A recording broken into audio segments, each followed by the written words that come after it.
Shalom, selamat pagi keluarga besar Happy Short Family.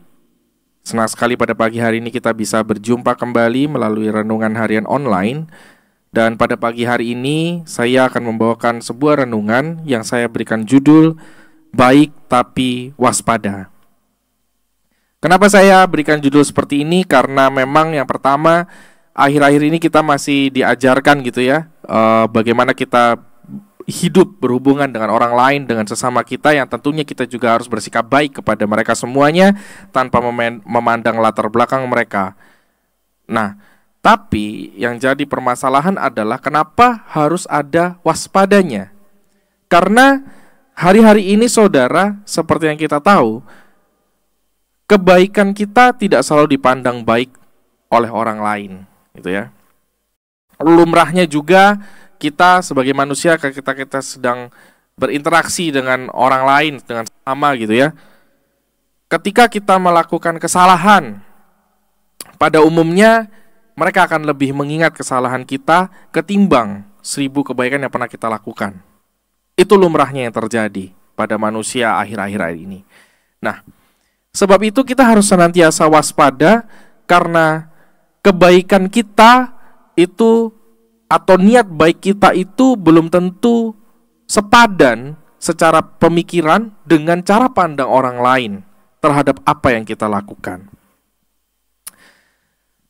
Saya dalam pekerjaan saya, saat ini saya sedang mengerjakan sebuah proyek yang cukup sulit, boleh dibilang sangat sulit, bukan karena memang apa yang dikerjakan sulit, tapi lebih bagaimana interaksi atau kolaborasi kita dengan klien. Karena saya kan bekerja di dalam IT consultant, yang dimana saya harus mau tidak mau berkolaborasi atau bekerja sama dengan klien. Nah, klien ini unik, banyak macamnya gitu. Ada yang baik, ada yang penuh dengan tuntutan, ada juga yang malas dan lain sebagainya. Jadi beda-beda.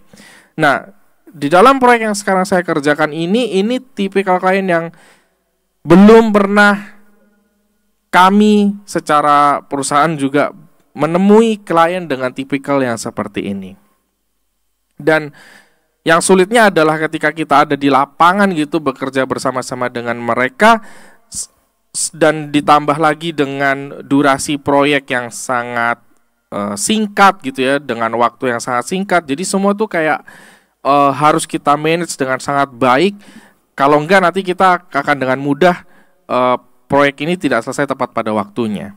Nah, dalam situasi ini pada akhirnya karakter-karakter orang aslinya itu bisa pada keluar semua tuh gitu ya. Nah, ketika pun kita tetap baik kepada mereka, tanggapannya pun tidak selalu diterima dengan baik. Nah, pekerjaan saya sebagai IT consultant, khususnya dalam mengeksekusi proyek ini, adalah ujungnya adalah laporan lah yang kita berikan kepada pihak manajemen dari perusahaan atau klien yang sedang kita tangani. Nah, pada saat kita membuat sebuah laporan, tentu semua harus didasarkan dengan fakta dan data. Dan kita tidak bisa berbohong, karena itu adalah salah satu value yang diajarkan di dalam perusahaan saya juga, bahwa kita harus punya integritas, di mana apa yang kita sampaikan, apa yang kita taruh di dalam laporan kita, itu adalah fakta yang sebenar-benarnya, dan itu adalah data yang berbicara. Bukan karena asumsi, bukan karena kita tidak suka akan 1-2 orang, tetapi itu harus ada fakta dan datanya. Nah, suatu hari saya harus memberikan laporan ini kepada salah satu direksi. Kita buat meeting dengan salah satu direksi. Kemudian memang kondisinya kurang baik, dan memang di tim yang sedang saya assess gitu ya, tim ini cukup problematik gitu. Dan saya harus memberikan laporan itu, dan saya berdasarkan semua fakta dan data yang saya punya, saya jabarkan itu dalam laporan dan saya sampaikan kepada direksinya. Nah, pada saat itu sudah kelihatan tuh bahwa karena memang on cam gitu ya dalam meetingnya, jadi orang-orang ini memang udah gak enak mukanya gitu. Nah, tapi saya tetap jelaskan sesuai dengan fakta yang ada. Selesai dari meeting itu, eh, si Bapak A ini, anggap saja Bapak A yang tadi udah bad mood sekali gitu ya. Kemudian dia menelpon salah satu temannya, si B, katakanlah si B, setelah meeting itu. Dan kemudian si B ini menemui saya. Dia bilang, iya kenapa laporannya seperti itu, dan lain sebagainya. Disampaikanlah semua apa yang disampaikan A kepada B. Yang pertama saya tanya adalah, kenapa A nggak langsung ngomong aja sama saya? Kan dia juga punya WhatsApp saya, dia punya telepon saya. Kenapa sih Bapak nggak langsung telepon saya aja? Kenapa harus lewat Bapak B ini, gitu ya kan? Lalu yang kedua, saya langsung bilang juga sama si Bapak B ini, oke, jadi maunya si Bapak A ini apa? Saya disuruh apa? Saya suruh bohong. Saya harus bikin laporan yang tidak sesuai, atau seperti apa nih maunya? Saya tanya seperti itu. Ya singkat cerita, Bapak B ini sebenarnya mengerti juga kondisinya, dan saya bilang, ya nggak bisa sih Pak, saya akan tetap, kedepannya pun saya akan tetap lakukan laporan seperti ini. Nah, kalaupun nanti konsekuensinya saya dikeluarkan dari proyek ini, saya juga nggak terlalu jadi masalah lah ya. Nah, anehnya saudara, keesokan harinya, saat saya bangun, tiba-tiba suara saya hilang gitu. Nah, pada saat suara saya hilang itu saya tidak berpikir apa-apa, saya berpikir mungkin saya kecapean dan sebagainya gitu. Nah tapi itu memang gak kunjung membaik sampai dengan siang hari. Saya ngobrol kembali, dan masalahnya saya harus meeting gitu kan. Saya harus meeting pagi, dan saya juga ada jadwal meeting sore.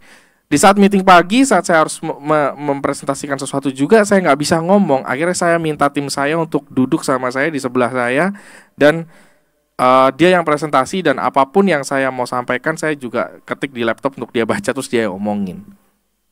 Sampai akhirnya siang hari ada teguran gitu dalam hati saya gitu, dan juga melalui beberapa teman saya yang mereka bilang untuk saya lebih harus berhati-hati dengan proyek ini gitu.